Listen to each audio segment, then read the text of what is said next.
Assalamualaikum warahmatullahi wabarakatuh. Halo semuanya, perkenalkan kami dari kelompok 3 MPTI kelas 6E dengan beranggota Aldi Haryansyah, Anggi Fasela, dan M. Junedi Zidan. Nah, di sini kami akan membahas perancangan sistem informasi persediaan barang pada toko X. Terdapat 4 materi yang akan kami bahas. Yang pertama terdapat Project Charter, yang kedua Stakeholder Register, yang ketiga Stakeholder Management Strategi, dan yang keempat adalah Breakdown Struktur atau WPS.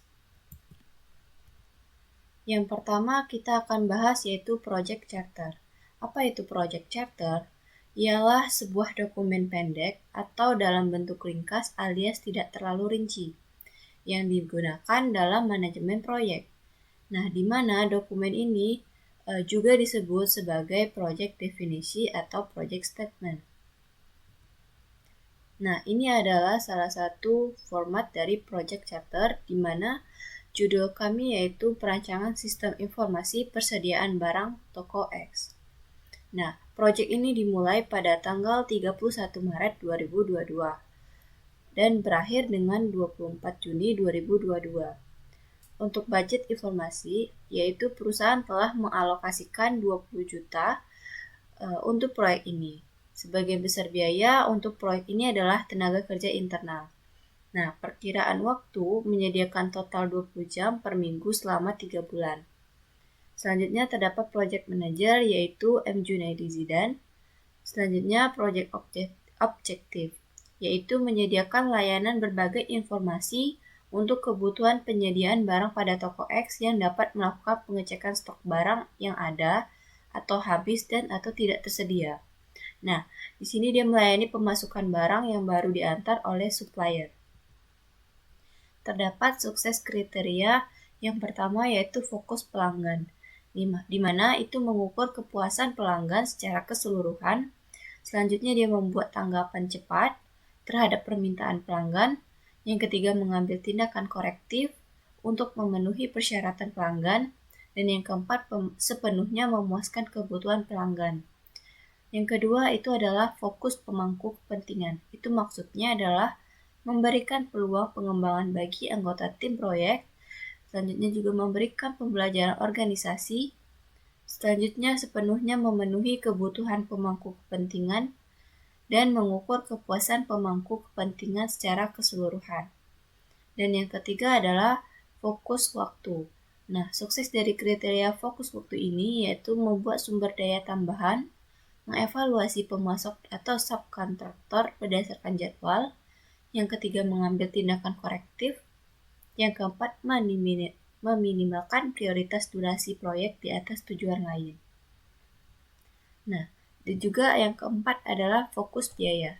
Nah, di sini kita mengambil tindakan korektif untuk mengendalikan biaya proyek supaya tidak berlebihan atau tidak terkontrol. Nah, selanjutnya tenggat waktu yang santai untuk memenuhi biaya sepenuhnya, mengevaluasi pemasok atau subkantor yang berdasarkan anggaran yang disepakati sebelumnya, dan meminimalkan biaya proyek yang didahulukan daripada tujuan lain. Yang terakhir adalah fokus teknis. Ini adalah mengevaluasi pemasok berdasarkan spesifikasi teknis dan juga mengambil tindakan korektif untuk mengontrol kesesuaian dengan persyaratan teknis. Yang ketiga melonggarkan kendaraan lain dan memenuhi spesifikasi teknis. Dan yang terakhir memenuhi spesifikasi teknis yang didahulukan daripada tujuan. Oke, selanjutnya adalah approach. Itu adalah melakukan interview dengan masyarakat yang suka berbelanja di toko X untuk mendapatkan informasi. Selanjutnya yang kedua adalah melakukan review. Nah, di sini menghadapkan terhadap template internal dan eksternal, serta dengan contoh-contoh dokumen manajemen proyek. Dan yang ketiga melakukan riset terlebih dahulu untuk kebutuhan informasi. Yang keempat pengembangan aplikasi, yaitu membangun aplikasi itu tersendiri. Nah, ini adalah role and responsibility, di mana terdapat 3 respon, yaitu M. Junedi sebagai project manager dengan posisi project manager. Kemudian ini adalah kontaknya. Selanjutnya Aldi Haryansyah sebagai anggota tim dengan posisi adalah programmer, dan saya sendiri Anggi Fasela sebagai anggota tim yaitu sistem analis. Baik, materi selanjutnya akan dibahaskan oleh Assalamualaikum warahmatullahi wabarakatuh. Perkenalkan, nama saya Aldi Haryansyah. Nah, di sini saya akan melanjutkan dari saudara Anggi, yaitu materi kedua adalah stakeholder. Nah, stakeholder register adalah yang berarti pemangku kepentingan, berisi rincian yang berkaitan dengan pemangku kepentingan proyek dan memberikan gambaran umum tentang peran masing-masing pemangku kepentingan. Kemudian stakeholder yang pertama itu ada M. Junaidan dengan posisi sebagai project manager, di mana dia internalnya dia berada di internal, dan project role-nya itu ada memimpin perencanaan, analisa, dan pelaksanaan proyek, melakukan koordinasi mengenai jadwal proyek secara keseluruhan, memastikan bahwa semua rencana proyek telah selesai, memenuhi setiap persyaratan kualitas dan waktu sesuai dengan perencanaan sesuai bisnis sebelumnya. Memimpin, memberikan arahan dan dorongan kepada anggota tim proyek, menjaga hubungan baik dengan stakeholder lainnya, mengembangkan dan menyajikan laporan mengenai proyek kepada klien, melakukan pemantauan proyek secara terus-menerus, membuat laporan secara terperinci mengenai kemajuan proyek, jadwal, anggaran, risiko, sampai solusinya. Dan terakhir, melaporkan hasil kinerja mengenai pencapaian proyek. Dan kontak informasinya ada email, yaitu seperti yang di video. Kemudian selanjutnya ada Aldi Haryansyah sebagai programmer, di mana dia berada di internal proyek, yang project role-nya adalah membangun atau mengembangkan software atau aplikasi, terutama pada tahap construction dengan melakukan coding dengan bahasa pemrograman yang telah ditentukan, mengimplementasikan requirement dan desain bisnis ke komputer dengan menggunakan algoritma, logika, dan bahasa pemrograman. Yang ketiga, melakukan testing terhadap software bila diperlukan. Dan kontak informasinya seperti yang di video. Kemudian Anggi Fasela, di mana posisinya adalah sistem analis, dan dia sebagai posisinya internal di dalam proyek. Kemudian project role-nya adalah membangun atau mengembangkan software terutama pada tahap requirement, design, dan sebagian dalam tahap konstruksi atau implementasi. Kedua, membuat dokumentasi requirement dan desain software berdasarkan project bisnis, customer, dan klien. Membuat proposal proyek, mempresentasikan hasil kepada stakeholder ataupun klien. Membangun desain database bila aplikasi akan dibangun memerlukan database. Membangun atau mengembangkan framework atau library untuk digunakan dalam pengembangan software oleh pemrograman atau oleh programmer. Keenam, menentukan lingkup sistem pengumpulan fakta, analisa fakta, mengkomunikasikan temuan-temuan tersebut melalui laporan analisis sistem. Kemudian yang kedua ada stakeholder manajemen strategi.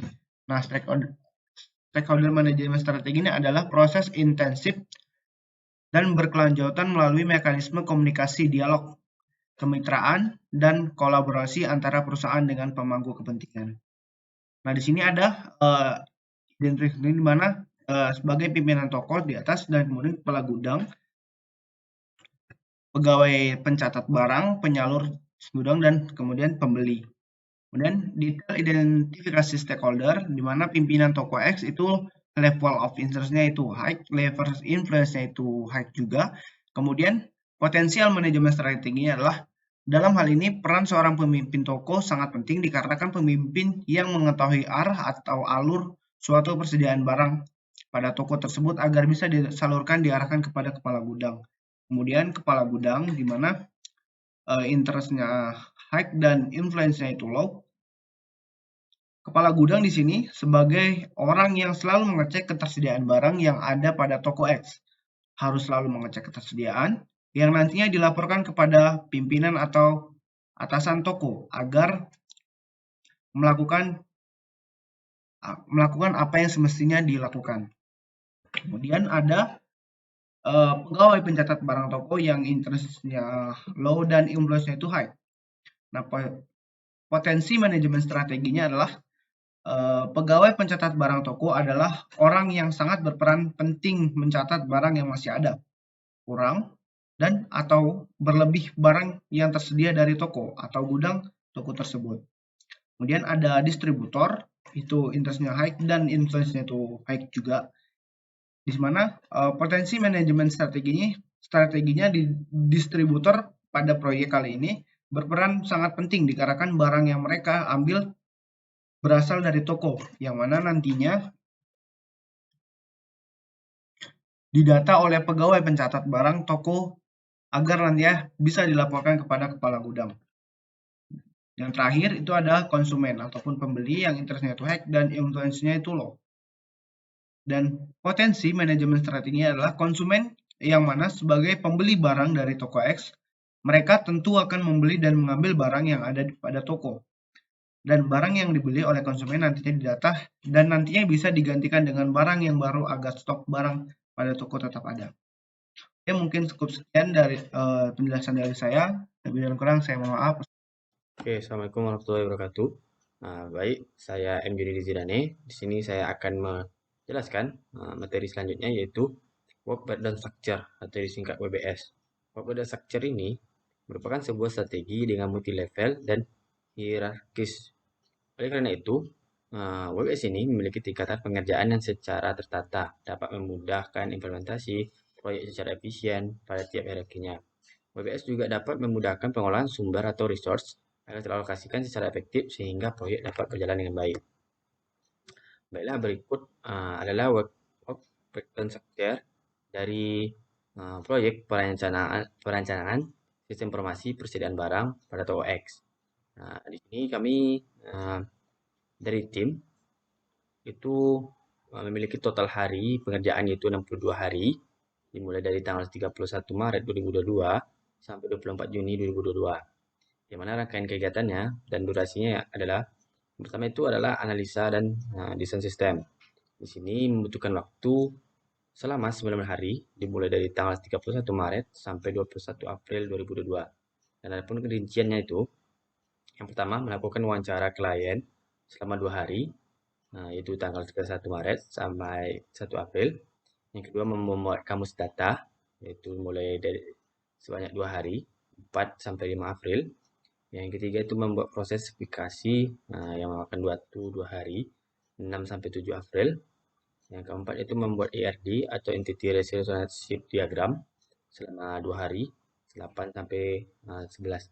Kenapa 8 sampai 11? Karena di sini pengerjaannya itu adalah waktu kerja, yaitu Senin sampai Jumat. Jadi Sabtu Minggu adalah waktu libur. Yang kelima, dokumentasi, analisa, dan desain sistem, yaitu 1 hari pada tanggal 20 April. Selanjutnya yaitu adapun rangkaian kedua, yaitu adalah desain aplikasi. Di sini memiliki durasi itu 6 hari, dimulai dari tanggal 13 sampai 20 April.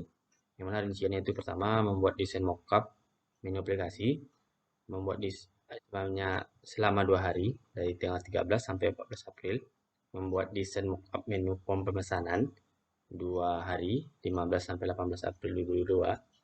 Yang ketiga itu membuat dokumentasi desain aplikasi selama 2 hari, 19 sampai 20 April. Nah, selanjutnya yang rangkaian ketiga yaitu adalah programming. Programming memiliki durasi yang lumayan lama, yaitu selama 27 hari, dimulai dari 21 April sampai 27 Mei 2022. Di mana rangkaiannya itu pertama adalah programming, mulai dari back end sampai ke front end. Itu memakan waktu selama 22 hari, dari 21 April sampai 20 Mei 2022. Yang ketiga, dokumentasi program, yaitu back end dan front end-nya juga selama 5 hari, mulai dari 23 sampai 27 Mei. Yang keempat itu testing program, yang mana testing program ini memiliki durasi selama 5 hari, dimulai dari 30 Mei sampai 3 Juni. Ada perinciannya itu pertama adalah melakukan testing program selama 2 hari, dari 30 sampai 31 Mei, memberikan catatan list perbaikan 1 hari, 1 Juni, dokumentasi testing program, itu 2 hari, dari tanggal 2 sampai tanggal 3 Juni. Adapun rangkaian selanjutnya itu adalah instalasi program selama 2 hari. Instalasinya itu adalah mengatur infrastruktur dan software pendukung. Nah, habis itu yang keenam itu training klien selama 3 hari, dari tanggal 8 sampai tanggal 10 Juni 2022. Yang mana rangkaiannya itu adalah melakukan pelatihan pada klien. Habis itu yang ketujuh adalah maintenance selama 9 hari, tanggal 13 sampai 23 Juni. Yang mana pemeliharaan dan perbaikan sistem. Yang ke-8 adalah administrasi, yang mana sebenarnya 1 hari, pada tanggal 24 Juni 2022. Melakukan administrasi proyek.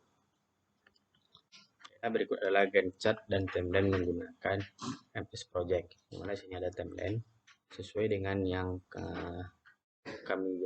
saya jelaskan pada Webex ya. Di mana di sini akan diterapkan menggunakan Microsoft Project.